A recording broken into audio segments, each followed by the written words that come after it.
أعوذ بالله من الشيطان الرجيم. قل هذه سبيلي أدعو إلى الله على بصيرة أنا ومن اتبعني وسبحان الله وما أنا من المشركين.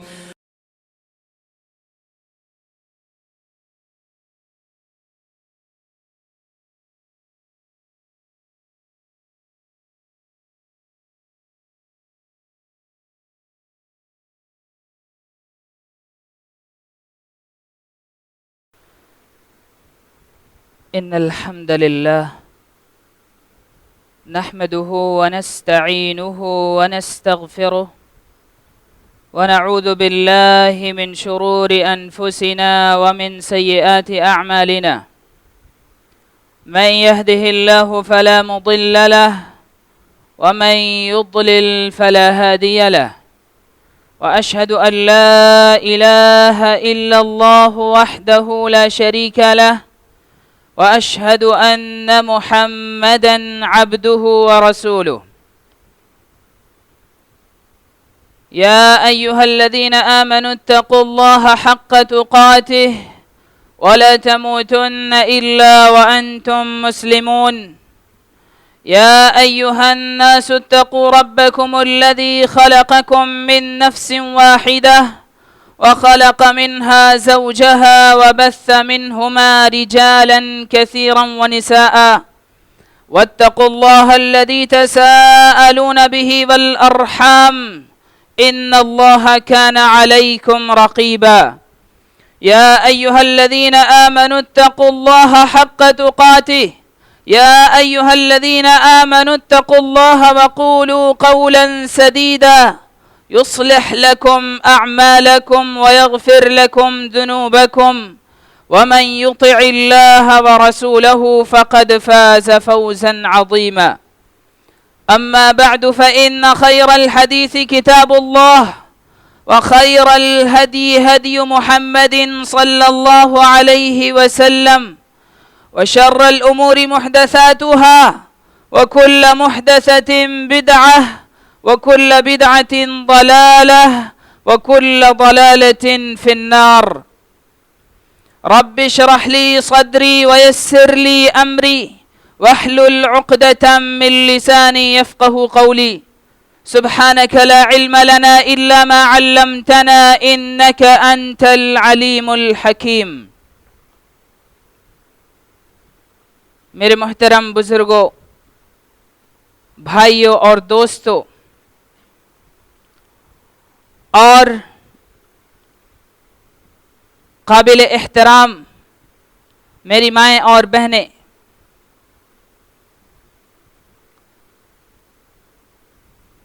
اسلامی عقیدہ در حقیقت ایک اساس ہے، ایک فاؤنڈیشن ہے جس پر اسلام کی مکمل عمارت کھڑی ہوتی ہے۔ اسی لیے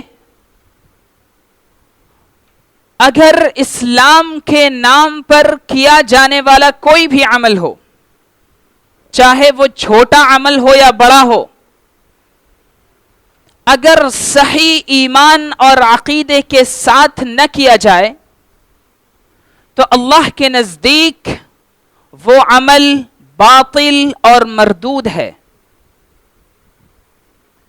اللہ تعالیٰ نے قرآن کریم کے اندر بیان فرمایا، وَمَن يَكْفُرْ بِالْإِيمَانِ فَقَدْ حَبِطَ عَمَلُهُ، اور جو شخص ایمان کا انکار کرے تو یقیناً اس کا عمل ضائع اور برباد ہے۔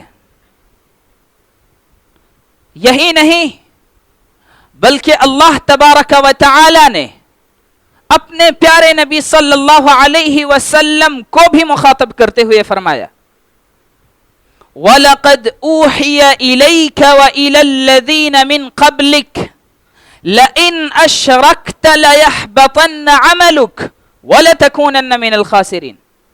وَلَقَدْ أُوحِيَ إِلَيْكَ وَإِلَى الَّذِينَ مِنْ قَبْلِكَ، اے نبی، یہ وحی تم پر بھی کی گئی ہے اور تم سے پہلے آنے والے نبیوں پر بھی کی گئی ہے. لئن اشرکت، کہ اگر تم نے شرک کیا، لیحبطن عملک، تو ضرور بالضرور تمہارے اعمال ضائع چلے جائیں گے، برباد چلے جائیں گے. اس آیت کے اندر اللہ تبارک و تعالی نے بیان فرمایا لیحبطن عملک. اس جملے کے ٹیمپریچر کو دیکھیے، اللہ تعالیٰ نے کتنی تاکید کے ساتھ اللہ کے نبی صلی اللہ علیہ وسلم کو کہا کہ اگر آپ بھی شرک کریں گے تو یقیناً آپ کا بھی عمل ضائع اور برباد ہو جائے گا اور آپ بھی نقصان اور گھاٹا اٹھانے والوں میں سے ہوں گے. اللہ تعالیٰ نے ایک تیسری آیت میں بیان فرمایا ان اللہ لا یغفر ان یشرک بہ وَيَغْفِرُ مَا دُونَ ذَلِكَ لِمَنْ يَشَاءُ. اللہ تعالیٰ شرک کو کبھی بھی معاف نہیں کرے گا اور شرک کے علاوہ دوسرے گناہ اللہ تعالیٰ معاف کر سکتا ہے. یہی نہیں، اللہ تعالیٰ نے ایک چوتھی آیت میں بیان فرمایا وَمَنْ يُشْرِكْ بِاللَّهِ إِنَّهُ مَنْ يُشْرِكْ بِاللَّهِ فَقَدْ حَرَّمَ اللَّهُ عَلَيْهِ الْجَنَّةِ. کہ جو شخص اللہ تعالیٰ کے ساتھ شرک کرتا ہے تو اللہ تعالیٰ اس پر جنت کو حرام کر دیتا ہے. عقیدے کا مسئلہ انتہائی سنگین اور اہم مسئلہ ہے میرے بھائیو، بزرگوں اور دوستو، اور اسی عقیدے کی بنیاد پر کل قیامت کے دن یا تو جنت کا فیصلہ کیا جائے گا یا تو جہنم کا فیصلہ کیا جائے گا. لہذا ضرورت اس بات کی ہے کہ سب سے پہلے ہم اپنے عقیدے کی اصلاح کریں اور اس کی فکر کریں.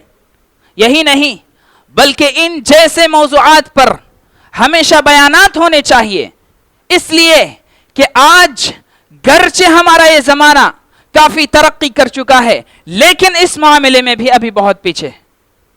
آج کے اس خطبہ جمعہ میں انشاءاللہ مختصراً ہم یہ بیان کریں گے کہ اہل سنت والجماعت کے جو عقائد ہیں ان کے اصول کیا ہیں، کن اصول اور ضوابط کی بنیاد پر اہل سنت اپنا عقیدہ اپناتے ہیں اور وہ کون سے اصول ہیں جہاں سے وہ اپنے عقائد لیتے ہیں.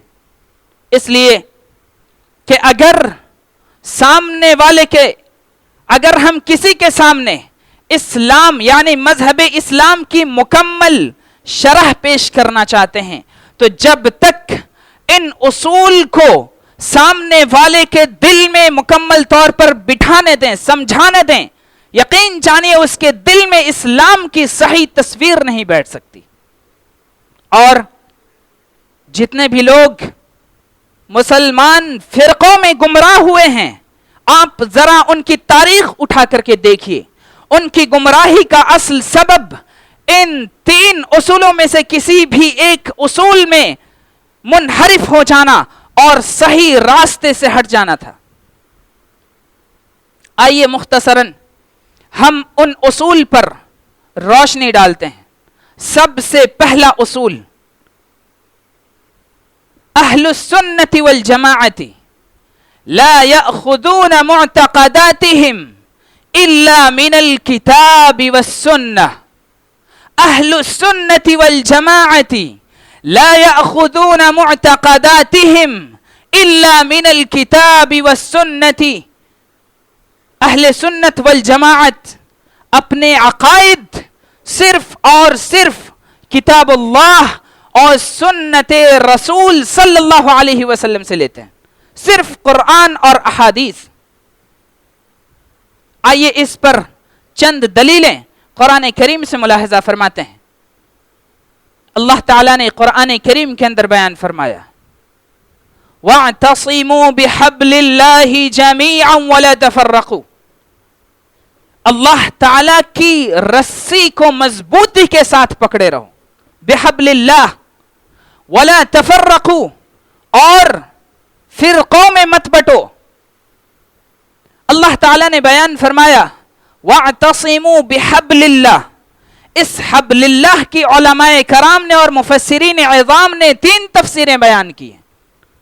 ان 3 تفسیروں میں ایک تفسیر کتاب اللہ یعنی اللہ تعالی کی کتاب ہے. اللہ تعالیٰ نے بیان فرمایا کہ اللہ تعالیٰ کی کتاب کو مضبوطی کے ساتھ پکڑ لو. اللہ تعالیٰ نے ایک دوسری آیت میں بیان فرمایا فَاسْتَمْسِكْ بِالَّذِي أُوحِيَ إِلَيْكَ.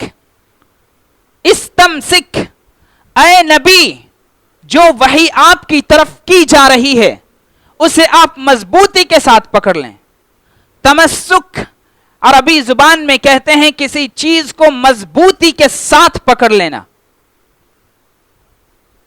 ایک تیسری آیت میں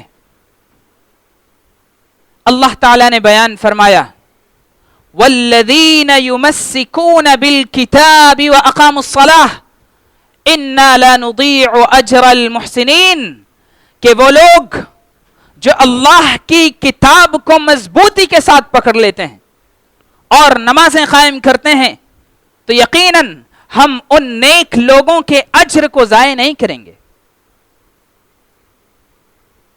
لہذا سب سے پہلی چیز ہمیں یہ جان لینی چاہیے کہ اہل سنت اپنے عقائد کتاب اللہ اور سنت رسول سے لیتے ہیں.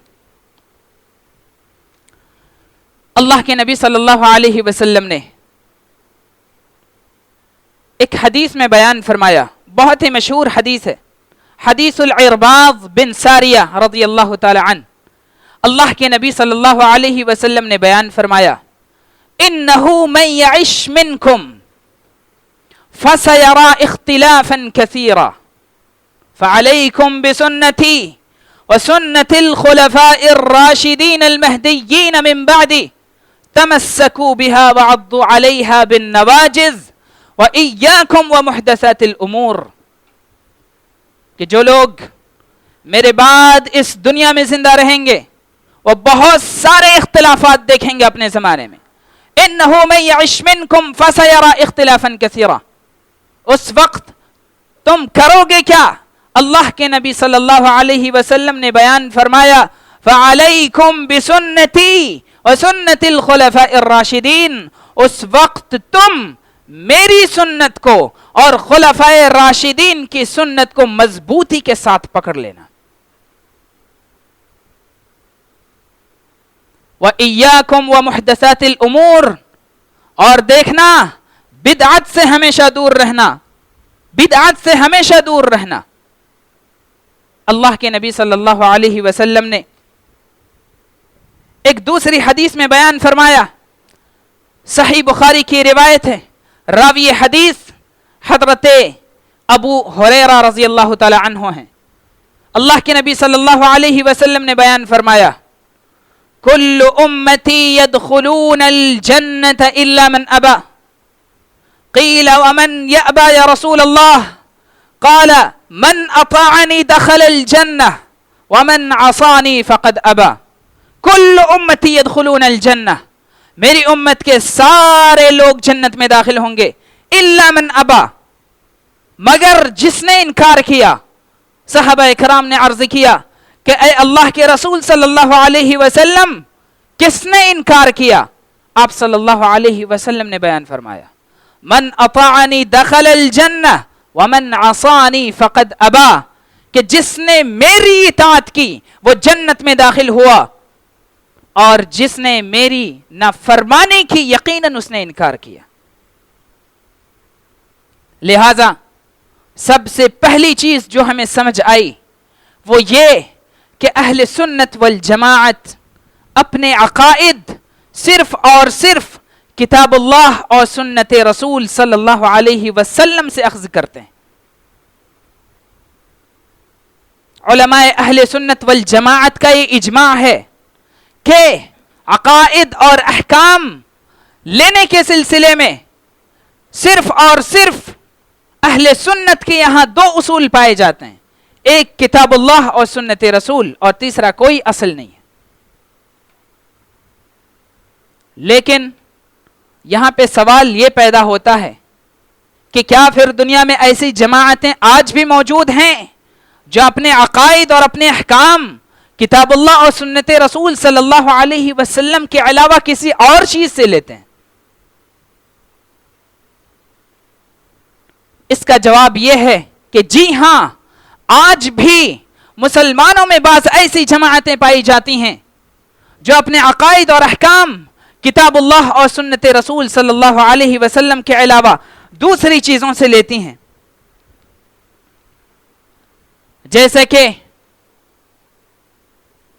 وہ فلاسفہ جن کے پیچھے جہمی اور معتزلہ چل پڑے ہیں، وہ اپنے عقائد اور احکام ان کی عقلیں جو مقرر کرتی ہیں، جو اصول، ان اصولوں کے موافق اپنے وہ عقائد اور احکام لیتے ہیں، چاہے ان کے وہ اصول کتاب و سنت کے خلاف ہی کیوں نہ ہو، لیکن جو چیز ان کی عقل کے فریم میں صحیح قرار پا جائے وہی چیز ان کے نزدیک صحیح ہے، اگرچہ اس کے خلاف کتاب و سنت میں سینکڑوں دلیلیں موجود ہیں۔ صرف وہی نہیں، روافض اپنے عقائد اور احکام خالص کتاب و سنت سے نہیں لیتے، بلکہ اپنے عقائد اور احکام ان باطل روایات سے لیتے ہیں، ان موضوع روایات سے لیتے ہیں جو روایات اہل بیت کے خلاف گڑھی ہوئی ہیں، اور اسی پر وہ عمل کرتے ہیں۔ صرف روافض ہی نہیں، بعض صوفی قبوری قبر پرست اپنے عقائد اور احکام کتاب و سنت سے نہیں لیتے، بلکہ اپنے عقائد اور احکام ولیوں کی باتوں سے، ولیوں کے خواب، ان کے مکاشفات اور نہ جانے کن کن چیزوں سے لیتے ہیں۔ لہذا ہمیں یہ سمجھ لینا چاہیے کہ یہ اہل سنت والجماعت کا متفقہ اصول ہے کہ عقائد اور احکام اگر کہیں سے لیے جا سکتے ہیں تو وہ صرف اور صرف کتاب اللہ اور سنت رسول ہے۔ لیکن کیا کتاب اللہ اور سنت رسول سے عقائد و احکام لینا کافی ہے؟ ہرگز نہیں، بلکہ اس کے بعد ایک دوسرا اصول ہے، آئیے اس پر بھی روشنی ڈالتے ہیں۔ دوسرا اصول یہ کہتا ہے کہ کل فہم خالف فہم اہل السلف الصالح فہو باطل مردود۔ دین کے معاملے میں ہر سمجھ، ہر انڈرسٹینڈنگ جو ہمارے سلف کی سمجھ سے مخالفت ہو، اس کے مخالف ہو، وہ سمجھ باطل اور مردود ہے۔ اللہ تعالیٰ نے ہمیں مکلف بنایا ہے کہ ہم کتاب اللہ اور سنت رسول پر عمل کریں، لیکن کن کی سمجھ کے مطابق؟ اس کے بارے میں بھی اللہ تعالیٰ نے بیان فرمایا، فَإِنْ آمَنُوا بِمِثْلِ مَا آمَنْتُمْ بِهِ فَقَدْ اهْتَدَوْا، کہ اگر یہ لوگ بالکل ویسے ہی ایمان لے آئیں جیسے کہ تم ایمان لے آئے ہو تو یقین جانو یہ ہدایت یاب ہو سکتے ہیں۔ اللہ تعالیٰ نے صحابہ کرام اور خیر القرون کے لوگوں کی سمجھ کو معیار قرار دیا ہے۔ قرآن و سنت کے مسائل کو سمجھنے کا معیار اور اس کا جو کرائیٹیریا ہے وہ صحابہ کرام کی سمجھ ہے، خیر القرون کے لوگوں کی سمجھ ہے، نہ کہ ہماری اپنی سمجھ۔ اس لیے کتاب اللہ اور سنت رسول کے بعد جو دوسرا اصول ہے وہ ہے سلف صالح کی سمجھ کے مطابق ہم اپنے عقائد اور احکام کتاب اللہ اور سنت رسول سے لیں۔ اللہ کے نبی صلی اللہ علیہ وسلم نے بیان فرمایا، خیر القرون قرنی، صحیح روایت ہے، خیر القرون قرنی ثم الذین یلونہم ثم الذین یلونہم، کہ بہترین لوگ وہ ہیں جو میری صدی میں ہیں اور جو اس کے بعد آئیں گے، اور تیسرے بار کے شک کے ساتھ اللہ کے نبی صلی اللہ علیہ وسلم نے گواہی دی ہے کہ کن کی سمجھ، کن کی باتیں معتبر ہو سکتی ہیں، کن کا عمل معتبر ہو سکتا ہے، تو صرف اور صرف صحابہ اکرام، تابعین عظام، جن کے بارے میں اللہ تعالیٰ نے جن کے ایمان کی گواہی دی ہے، جن کے ایمان، عقیدہ اور عمل اور فہم کو اللہ تعالیٰ نے پوری دنیا میں رہنے والے انسانوں کے لیے سب سے آخری کرائیٹیریا بنایا ہے اور بتایا ہے. لہذا ضرورت اس بات کی ہے کہ ہم کتاب اللہ اور سنت رسول سے اپنے احکام تو لیں، لیکن کن کی سمجھ اور فہم کے مطابق؟ ہمارے سلف صالح یعنی صحابہ کرام اور تابعین عظام رحمہم اللہ کی سمجھ کے مطابق. آئیے لگے ہاتھوں میں آپ کو چند مثالیں بیان کر دوں کہ دین کے مسائل میں، دین کو سمجھنے میں صحابہ کرام کی فہم کیوں ضروری ہے. ایک شخص معتزلی آتا ہے اور یہ دعویٰ کرتا ہے کہ بھائی قرآن کریم مخلوق ہے، جیسے دیگر مخلوقات ہیں دنیا میں ویسے قرآن کریم بھی مخلوق ہے، اور پھر وہ استدلال کرتا ہے قرآن کریم کی ایک آیت سے. وہ کہتا ہے ما یأتیہم من ذکر من ربہم محدث الا استمعوہ وہم یلعبون. محدث اس کا معنی وہ بیان کرتا ہے کہ مخلوق، یعنی قرآن کریم جب نازل ہوتا ہے تو مخلوق ہوتا ہے. ما یأتیہم من ذکر من ربہم محدث، لہذا قرآن کریم مخلوق ہے. اس کا جواب کیا ہوگا؟ جواب نہایت ہی سیدھا اور سمپل ہے کہ میرے بھائی، آپ جو قرآن کریم کی اس آیت کے ٹکڑے کا جو معنی سمجھ رہے ہیں، یہ معنی صحابہ کرام نے نہیں سمجھا. خود قرآن کریم جن پر نازل ہوا انہوں نے یہ معنی نہیں سمجھا. اس کے بعد آنے والے صحابہ کرام ہیں، تابعین عظام ہیں، ائمہ عظام ہیں، ان لوگوں نے یہ معنی نہیں سمجھا.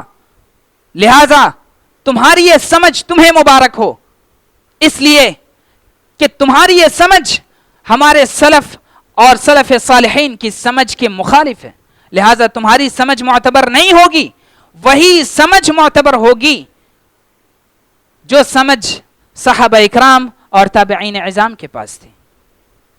ایک دوسری مثال، ایک صوفی انسان آتا ہے جو اللہ کے نبی صلی اللہ علیہ وسلم کی ذات سے استغاثے کا عقیدہ رکھتا ہے، یعنی آپ صلی اللہ علیہ وسلم کی قبر کے پاس کھڑا ہو کر کے آپ سے مدد مانگے.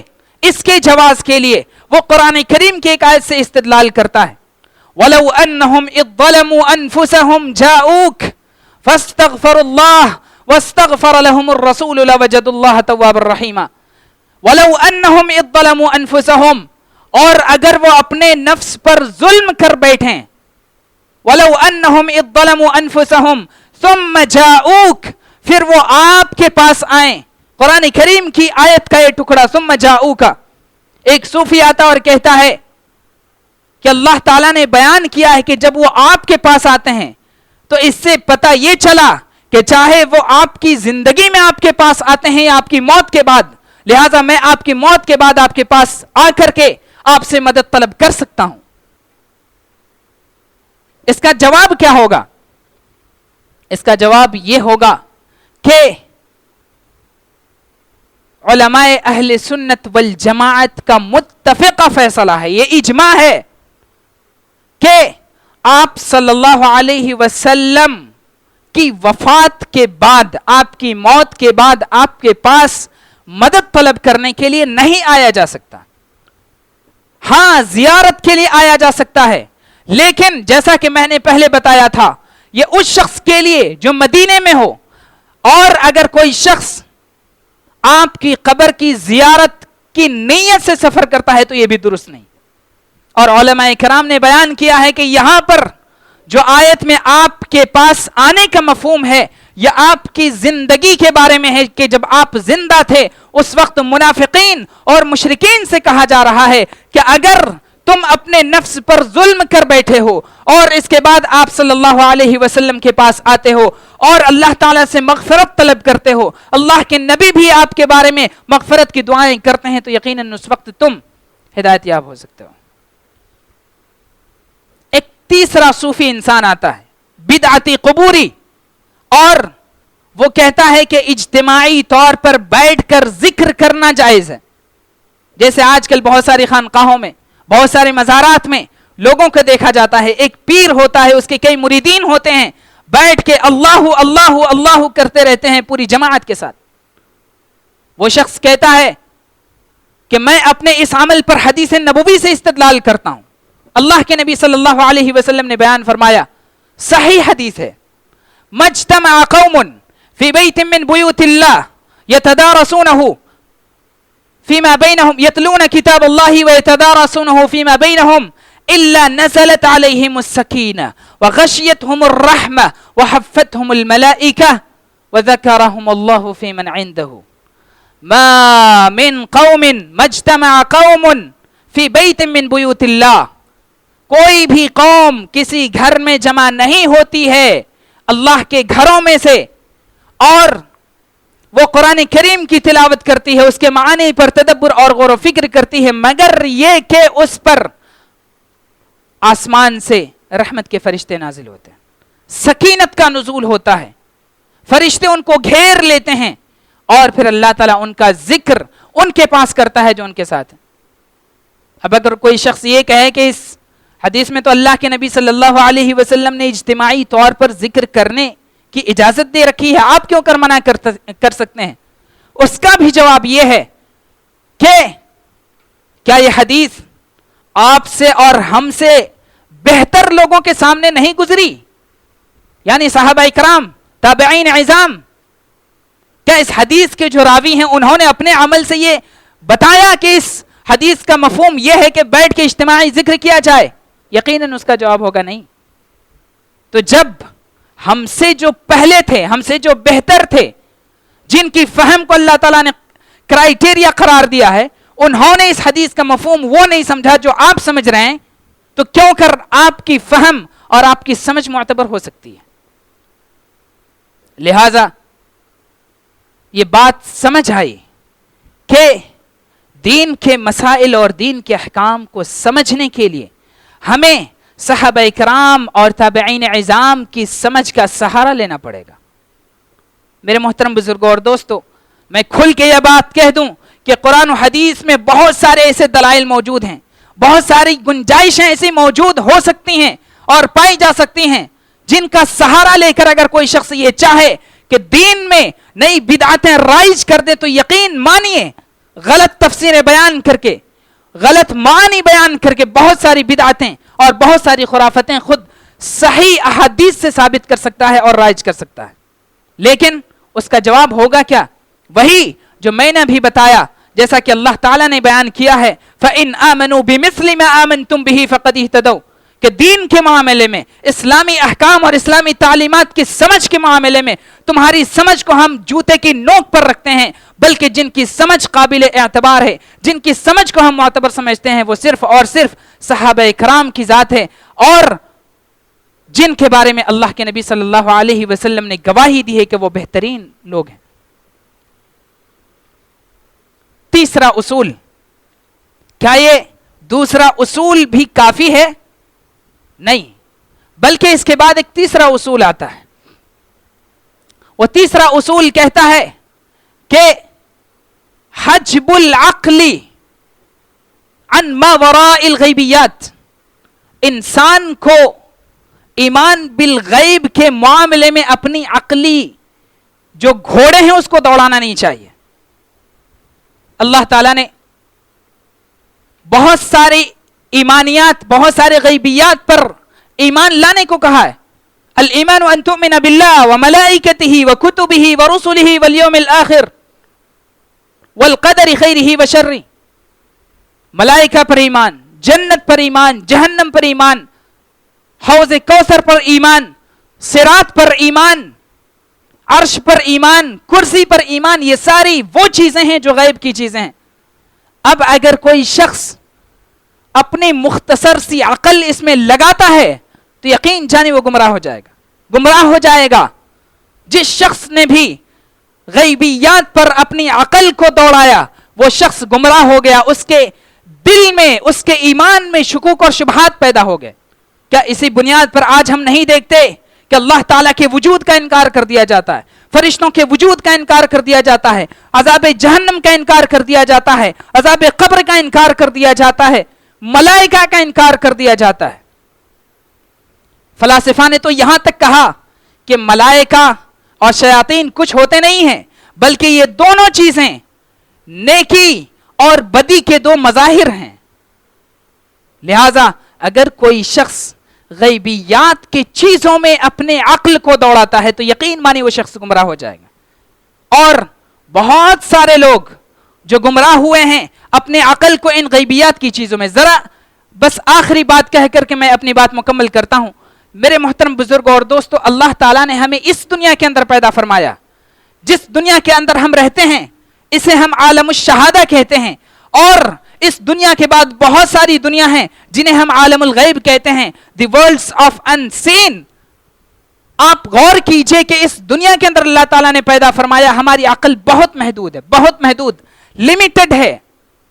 ہماری عقل غیبیات کے چیزوں کا متحمل نہیں ہے. اس لیے اللہ تعالیٰ نے ہمیں غیب کی چیزوں پر صرف اور صرف ایمان لانے کو کہا. عالم الشہادہ یہ بہت ہی چھوٹی ہے عالم الغیب کے مقابلے میں. ساتوں زمینیں، ساتوں آسمان، عرش و کرسی، عالم البرزخ، عالم القبر، جنت، جہنم، ایک لمبا سلسلہ ہے میرے محترم بزرگوں اور دوستو. کہاں کہاں تک اپنی مسکین اور بیچاری عقل کو دوڑائیں گے. لہذا پتہ یہ چلا کہ غیبیات کی چیزوں میں اپنے مختصر اور اپنی محدود عقل کو بے لگام چھوڑنا مناسب نہیں ہے، بلکہ اپنی عقل کو دلیل کے تابع کریں. انشاءاللہ گمراہ ہونے سے محفوظ رہیں گے. اخیر میں اللہ تعالیٰ سے دعا ہے کہ اللہ تعالیٰ ہمیں دین اسلام کو اس کے بنیادی مآخذ سے صحیح طور پر سمجھنے کی توفیق عطا فرمائے. بارک اللہ لنا ولکم فی القرآن العظیم ونفعنا وإياكم بالآيات والذكر الحكيم إنه تعالى جواد كريم ملك بالرؤوف الرحيم.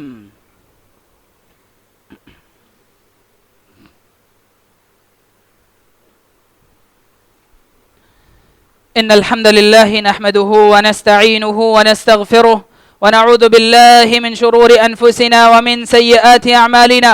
من يهده الله فلا مضل له ومن يضلل فلا هادي له. وأشهد أن لا إله إلا الله وحده لا شريك له وأشهد أن محمدا عبده ورسوله. أما بعد فإن خير الحديث كتاب الله وخير الهدي هدي محمد صلى الله عليه وسلم وشر الأمور محدثاتها وكل محدثة بدعة وكل بدعة ضلالة وكل ضلالة في النار. أعوذ بالله السميع العليم من الشيطان الرجيم.